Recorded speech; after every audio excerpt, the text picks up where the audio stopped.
오늘 본문에는 예수님을 만나 눈을 뜨게 된 맹인의 이야기가 나옵니다. 날 때부터 보지 못했고 거지로 살아가고 있고 부모님이 계셔도 그 부모님이 이 자녀에게 어떤 도움도 줄 수 없는 정말 비극적인 인생을 사는 이 사람, 그 사람이 오늘 예수님을 만난 겁니다. 처음 그를 바라보셨을 때 예수님은 능동적으로 그를 바라보셨습니다. 의지를 가지고 그에 대한 연민과 사랑을 가지고 바라보셨습니다. 그리고 예수님의 그 시선은 거기서 멈추지 않았습니다. 제자들이 예수님에게 그의 장애가 누구 죄 때문이냐고 율법적 시선으로 그를 바라보았을 때 사람들이 그를 거린으로만 보고 있고 우리에게 구걸하던 거지가 아니야 라고 과거만 보고자 했을 때 3절에 예수님은 이런 말씀을 하십니다. 5번에 보면 이 사람이나 그 부모의 죄로 인한 것이 아니라 그에게서 하나님이 하시는 일을 나타내고자 하심이라. 예수님은 이 맹인의 삶에도 하나님이 보여주실 일이 있다고 지금 말씀하고 있습니다. 과거는, 현재는 여전히 불행하지만 그 인생은 앞으로도 불행한 게 아니야 라고 말씀하는 겁니다.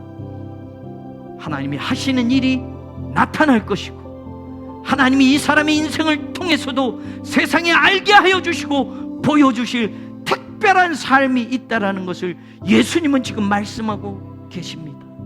그 다음 예수님이 제자들에게 하신 말씀을 주목해 보십시오. 4절이에요. 때가 아직 낮음에 나를 보내신 이의 일을 우리가 하여야 하리라. 밤이 오리니 그때는 아무도 일할 수 없느니라. 나를 보내신 하나님의 일이라는 말을 합니다. 하나님이 예수 그리스도를 이 땅에 보내신 하나님의 일이 있다고 말씀합니다. 나를 보내셔서 나에게 맡겨주신 일이에요. 그런데 그 다음에 나오는 말이 뭡니까? We must work.